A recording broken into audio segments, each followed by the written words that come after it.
किसी भी धर्म विशेष पे टिप्पणी करना सबसे बड़ा गुनाह है। केजरीवाल जी सिर्फ बातों के धनी हैं। केजरीवाल ने दिल्ली को नर्क बना दिया है। केजरीवाल एक ढकोसलाबाज आदमी है, एक ढकोसलाबाज मुख्यमंत्री हैं केजरीवाल साहब। शीश महल घोटाले में उन पर तलवार लटकी हुई है। इससे ईमानदार मुख्यमंत्री और कौन होगा? बिल्कुल, जनता को भी देखना चाहिए, ऐसे दल और ऐसे नेताओं को घुसने नहीं देना चाहिए मार्केट में या क्षेत्र में आने नहीं देना चाहिए। नमस्कार, आप देख रहे हैं न्यूज़ 1 इंडिया और मैं हूं आपके साथ आस्था तिवारी। अगर बात की जाए तो धरातल पर जिस तरीके से विकास का मुद्दा, बेरोजगारी का मुद्दा, रोजगार का मुद्दा, महंगाई का मुद्दा बना हुआ है, लेकिन उस बीच जब भी चुनाव आते हैं, एक तरफ गठबंधन की होड़ मच जाती है तो दूसरी तरफ तमाम चीज़ें जो हैं देखने को मिलती हैं।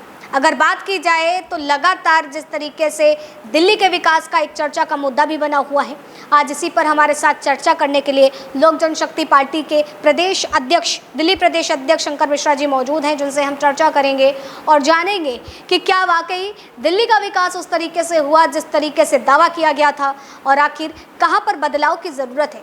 लगातार जिस तरीके से धर्म की राजनीति आज के समय राजनेताओं के प्रति से देखी जा रही है, इस धर्म के चोले को ओढ़ करके क्या जनता जनार्दन का मत अपने पक्ष में या अपने खेमे में कर पाएंगे भी या नहीं? शंकर मिश्रा जी, क्या लगता है, G20 की बैठक है और उसको लेकर के आम आदमी पार्टी की तरफ से लगातार कई तरीके की बातें निकल करके सामने आ रही है। एक तरफ उनका ये विरोध और उसके बाद जिस तरीके से शिवलिंग की प्रतिमाओं की जो वहाँ पर फव्वारे लगाए गए हैं उस पर भी बवाल उन्होंने छेड़ दिया। लगातार विवाद हो रहा है, कैसे देख रहे हैं? सबसे पहले बधाई आपको, आप आए हैं आज हमारे ऑफिस में और आपको बहुत बहुत बधाई। दूसरा, केजरीवाल एक ढकोसलाबाज आदमी है, एक ढकोसलाबाज मुख्यमंत्री हैं केजरीवाल साहब, जिनको कुछ करना नहीं है।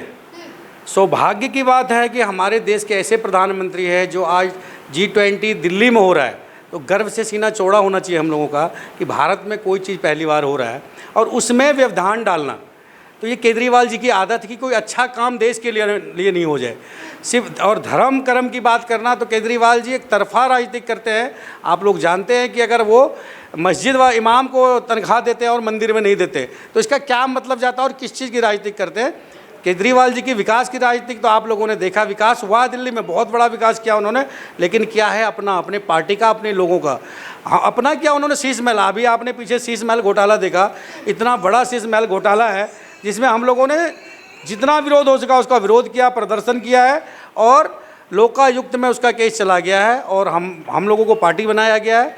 और आगे अगर ऊपर वाला सही कुछ समय सही रखा तो केजरीवाल की सारी भ्रष्टाचार की पोर लोक जनशक्ति पार्टी रामविलास आप लोगों को मीडिया के सामने से लेकर जनता के सामने खोलेगी। किसने क्या विकास किया है? अपने लोगों का विकास किया। जब ये दिल्ली में आया था तो ई रिक्शा में लटक के इसके सारे विधायक और ये लोग आए थे यहाँ पे रामलीला मैदान में कि हम लोग कुछ नहीं लेंगे, ना गाड़ी लेंगे, ना बंगला लेंगे, ना घर लेंगे। आज इनके पास सब कुछ, एक एक विधायक के पास 10-10 गाड़ियाँ हैं। ये इनका विकास है। दावा किया जाता है कि वो ईमानदार होने का सबूत भी देते हैं और ईमानदार हैं, इसीलिए उन पर इतने आरोप लग रहे हैं। बिल्कुल बिल्कुल, ईमानदार हैं तभी 2-2 मंत्री जेल में हैं। अब इससे बड़े ईमानदारी का सर्टिफिकेट क्या चाहिए आपको? खुद उनको ईडी पे बिठा के 8 घंटे पूछताछ कर चुकी है, खुद उन पे तलवार लटकी हुई है गिरफ्तारी की, शीश महल घोटाले में उन पे तलवार लटकी हुई है। इससे ईमानदार मुख्यमंत्री और कौन होगा? लेकिन विपक्ष की तरफ से लगातार ये बात कही जाती है कि जब भी जो है हम केंद्र सरकार के विरोध में कुछ बोलते हैं या फिर उनकी योजनाओं पर सवाल खड़े करते हैं तो हमारे यहाँ ईडी की जो है लाइनें लग जाती हैं, सीबीआई जांच की होड़ मच जाती है। जब कर नहीं तो डर किस बात का? अरे आप खूब कीजिए ना, केंद्र सरकार का विरोध कीजिए, नीतियों का विरोध कीजिए। और एक तरफ से आप नाम लेके प्रधानमंत्री का विरोध करेंगे तो वो बीजेपी के प्रधानमंत्री नहीं है, वो हम सबके प्रधानमंत्री है, माननीय पूरे देश के प्रधानमंत्री है नरेंद्र मोदी जी, वो किसी एक पार्टी के प्रधानमंत्री नहीं है। तो आप बीजेपी के नीति के जितना विरोध करना कीजिए, सरकार के नीति का जितना विरोध कीजिए, लेकिन आप व्यक्तिगत जितना आरोप लगाते हैं ये लोग प्रधानमंत्री पे, वो कहीं से ठीक नहीं है।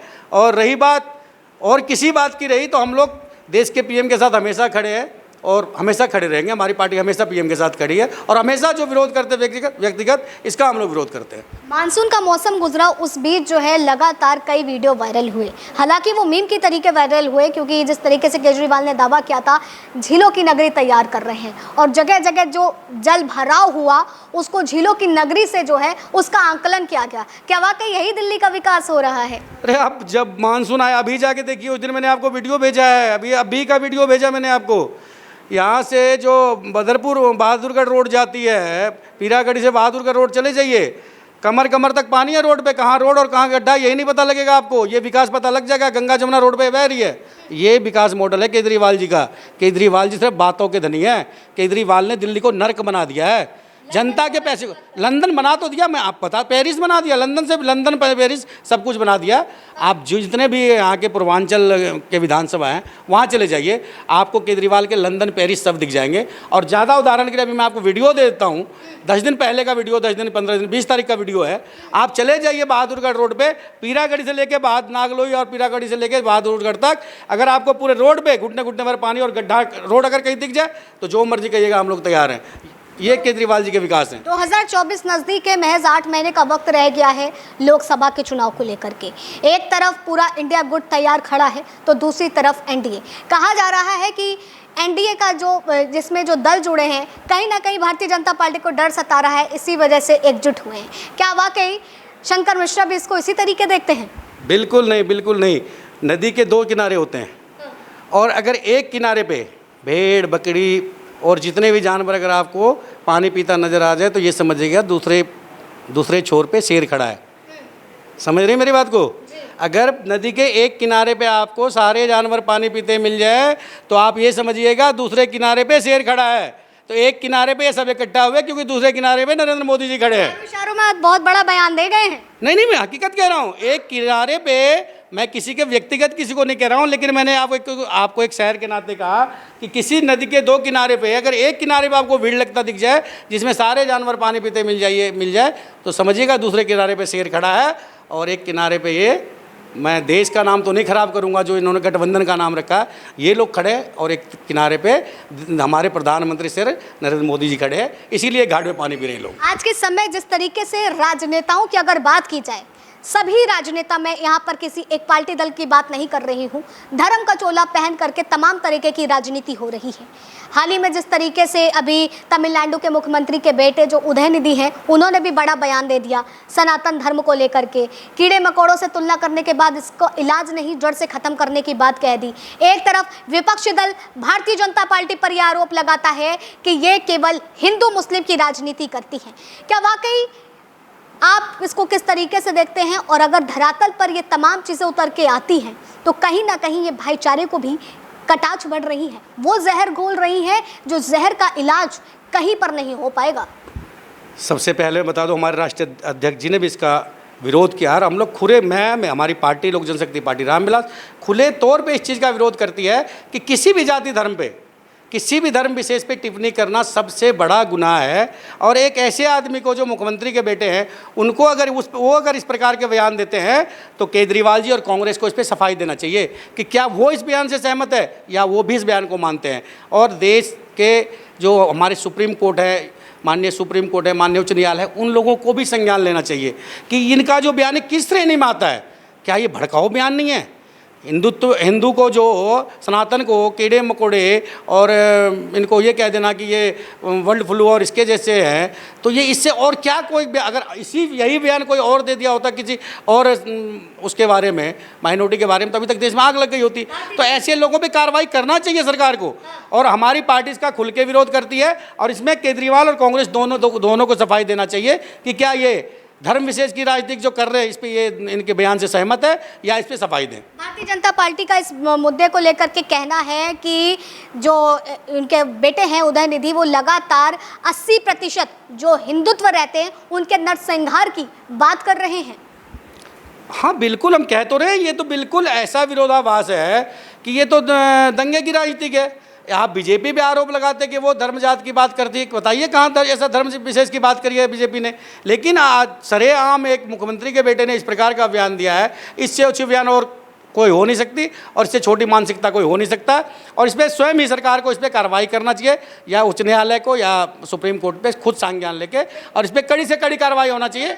इस बात को कहती हूँ कि देश की खूबसूरती, देश का श्रृंगार जो है वो सर्वधर्म को लेकर के जो उसको सुशोभित करता है उससे सजाया जाता है, साज सज्जा उसकी चमक जो है इससे दिखती है। शायद भारत की जो पहचान है वो यही है कि यहाँ पर सर्वधर्म के लोग रहते हैं। लेकिन इस पर जो एक विशेष धर्म को टारगेट करके, चाहे वो मुस्लिम धर्म हो चाहे सनातन धर्म हो, किसी विशेष धर्म को टारगेट करके जब राजनेता अपनी दुकान चलाते हैं तो जब जनता से बात करो तो जनता कहती है कि मैडम हम कहाँ जाएं?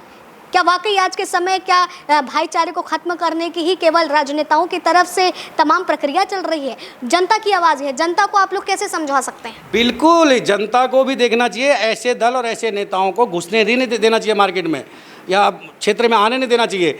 भारत एक बगीचा है, इसमें हर प्रकार के फूल हैं, इसमें हिंदू है, मुस्लिम है, सिख है, ईसाई है, सभी अपने धर्म को मानते हैं और किसी के धर्म को छेड़ना नहीं चाहिए, किसी धर्म विशेष की बात करना नहीं चाहिए। हमारी पार्टी लोक जनशक्ति पार्टी रामविलास, हमारे नेता आदरणीय चिराग पासवान जी, हम लोग जात पात धर्म से उठ के ऊपर की राजनीति करते हैं और हम लोग हमेशा विरोध करते हैं कि जो जिस धर्म को मानता है उनको मानने दें और दूसरे धर्म के लिए विशेष टिप्पणी नहीं करना चाहिए, टिप्पणी से बचना चाहिए। और ये जो भड़काऊ भाषण होते हैं इससे तो नेता को हमेशा बचना चाहिए, क्योंकि उन पे लोगों का विश्वास है, उस पर जनता का विश्वास है, उनको जनता देखती है, उनको जनता फॉलो करती है। तो उन लोगों को तो बिल्कुल इस बयान से बचना चाहिए और जो भी ऐसे बयान देते हैं उस पर सरकार को कठोर कार्रवाई करना चाहिए और नहीं हो तो कोर्ट को संज्ञान लेके इसमें कठोर से कठोर कार्रवाई करना चाहिए। तो हमारे साथ शंकर मिश्रा जी जुड़े हुए थे जिन्होंने बताया कि जब इस तरीके की बयानबाजी होती है तो इसको लेकर के कोर्ट को भी इस पर ध्यान देना चाहिए और ऐसे लोगों के खिलाफ कार्रवाई होनी चाहिए, क्योंकि जब आप किसी पद पर होते हैं और एक पद की गरिमा को देखते हुए आपके लिए सब लोग समान होने चाहिए। आपकी नज़रें जो हैं संपूर्ण रूप से केवल एक विशेष धर्म की कटाच भरने के लिए नहीं बल्कि देश के विकास के लिए होनी चाहिए।